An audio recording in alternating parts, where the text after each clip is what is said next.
वाराणसी, एक ऐसा शहर जिसे हम जीवन का शहर कहते हैं, लेकिन इसी शहर में एक ऐसी जगह भी है जो हमें जीवन का सबसे बड़ा, सबसे गहरा सच सिखाती है। हाँ, वो जगह है मणिकर्णिका घाट। तो चलिए आज इसी जगह की कहानी में थोड़ा और गहरा उतरते हैं और इसके असली मतलब को समझने की कोशिश करते हैं। काशी के घाटों की बात करें तो दो नाम सबसे पहले आते हैं, है ना? दशाश्वमेध और मणिकर्णिका। लेकिन इन दोनों में जमीन आसमान का फर्क है। सोचिए, एक तरफ दशाश्वमेध घाट है जहां गंगा आरती की चमक है, लोगों की भीड़ है, एकदम जीवन का जश्न। और फिर दूसरी तरफ है मणिकर्णिका घाट। वहां शांति है और लगातार जलती चिताएं हैं। यह है जीवन का परम सत्य। तो देखा जाए तो एक घाट हमें जीना सिखाता है और दूसरा जाना। इसी घाट के बारे में एक बात कही जाती है जो इसकी पूरी सच्चाई बता देती है।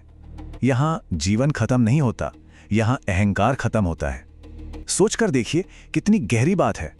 मतलब मृत्यु को एक एंड पॉइंट की तरह नहीं, बल्कि एक ट्रांसफॉर्मेशन, एक बदलाव की तरह देखा जाता है। एक ऐसा पल जहां इंसान की सारी पहचान, उसका मैं, उसका ईगो सब आग में मिल जाता है और पीछे क्या बचता है? सिर्फ आत्मा। तो मणिकर्णिका इतना पवित्र क्यों माना जाता है? इसकी पवित्रता का राज तो कहते हैं इसके नाम में ही छिपा है।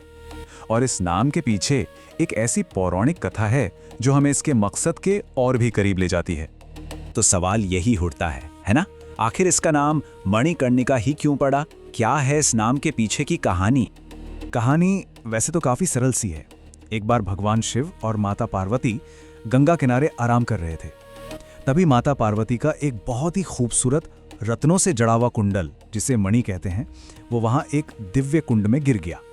बस इसी एक घटना पर भगवान शिव ने उस स्थान को वरदान दे दिया।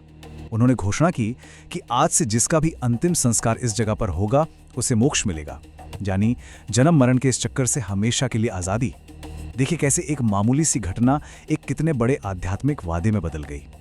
और बस यहीं से इस घाट का नाम पड़ा मणिकर्णिका। मणि का मतलब जैसा हमने देखा रत्न या जूल, और कर्णिका मतलब कान का आभूषण। तो जब ये दोनों शब्द मिलते हैं तो ये सिर्फ एक नाम नहीं रह जाता, ये एक पूरा दर्शन बन जाता है, मोक्ष का दरवाजा। तो ये तो हुई पौराणिक कथा की बात। लेकिन अब आगे बढ़ते हैं और इस जिंदा परंपरा को देखते हैं जो आज भी इस घाट की रोज की सच्चाई है, इसकी पहचान है। ये बात शायद विश्वास करना भी मुश्किल हो, पर यह बिल्कुल सच है। मणिकर्णिका में जो पवित्र अग्नि है, जिसे अखंड चिता कहते हैं, वो हजारों सालों से बिना बुझे लगातार जल रही है।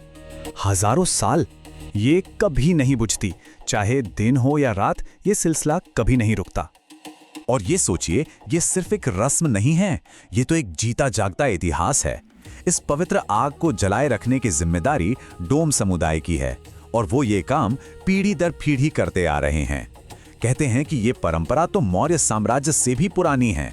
इसलिए ये घाट सिर्फ एक घाट नहीं, बल्कि हमारी सभ्यता की निरंतरता का एक जीता जागता प्रतीक है। वक्त बीतता गया, लेकिन ये घाट वहीं खड़ा रहा, सब देखता रहा। अब एक सवाल मन में जरूर आता है, एक ऐसी जगह जहां हर वक्त अंतिम संस्कार हो रहे हैं, वहां लोग डर से क्यों नहीं देखते? वहां भय की जगह श्रद्धा कैसे ले लेती है? इसका जवाब इस घाट के दर्शन में ही है। यहां माना जाता है कि शरीर और आत्मा दो अलग चीजें हैं। शरीर क्या है? बस एक कपड़ा, एक वस्त्र जिसे आत्मा ने कुछ वक्त के लिए पहन लिया है। और मौत? मौत वो पल है जब आत्मा उस पुराने थके हुए कपड़े को उतार देती है। तो फिर ये अंत कैसे हुआ?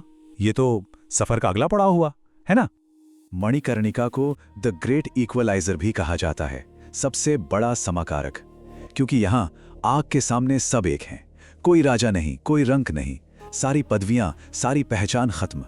ये वो जगह है जहां मैं और मेरा यानी ईगो जलकर राख हो जाता है और तभी इंसान को एहसास होता है कि जीवन कितना क्षणभंगुर है, कितना टेम्पररी है। इसीलिए यहां मौत डर नहीं, बल्कि मुक्ति है, एक आजादी है। लेकिन आज के दौर में जब इतने लोग वहां जाते हैं तो ये समझना बहुत जरूरी हो जाता है कि इस घाट पर कैसे जाना चाहिए, क्योंकि ये एक बहुत ही संवेदनशील स्थान है और यहाँ का अनुभव सम्मान की मांग करता है। इस बात को समझने के लिए पहले ये देखते हैं कि यहाँ कौन और क्यों आता है। यहाँ आने वाला हर शख्स एक बहुत गहरे मकसद से आता है। कुछ बुजुर्ग आते हैं मोक्ष की आस में, कुछ लोग आते हैं अपने परिवार वालों को अंतिम विदाई देने, डोम समुदाय के लोग अपनी सदियों पुरानी जिम्मेदारी निभाने आते हैं, और कुछ दार्शनिक और साधक आते हैं जीवन और मृत्यु के इस चक्कर पर सोच विचार करने। तो इससे एक बात बिल्कुल साफ हो जाती है, और यह सबसे जरूरी बात है, मणिकर्णिका घाट कोई टूरिस्ट स्पॉट नहीं है। ये मनोरंजन के लिए या सिर्फ जिज्ञासा के लिए बिल्कुल नहीं है। ये एक पवित्र शमशान है जहां हर पल किसी के जीवन का सबसे व्यक्तिगत और गहरा अनुष्ठान चल रहा होता है। इसलिए अगर कोई वहां जाए तो एक टूरिस्ट की तरह नहीं, एक दृष्टा, एक ऑब्जर्वर बनकर जाए, चुपचाप एक ऐसी दूरी बनाकर जिससे किसी को तकलीफ ना हो।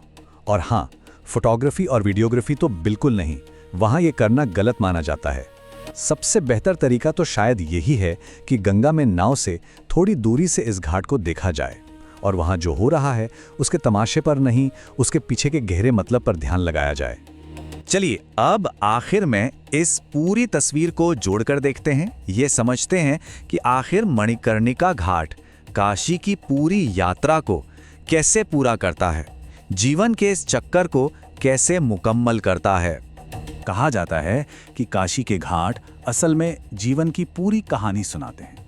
यह सफर शुरू होता है 80 घाट से, जो शुरुआत का यौवन का प्रतीक है।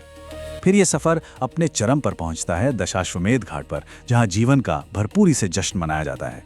और अंत में यात्रा आकर मिलती है मणिकर्णिका घाट पर, जीवन के परम सत्य से, और यहीं पर आकर ये जीवन का चक्र पूरा होता है। ये तीनों मिलकर ही काशी को काशी बनाते हैं। तो इस पूरी चर्चा के बाद एक सवाल है जिसके साथ सोचा जा सकता है।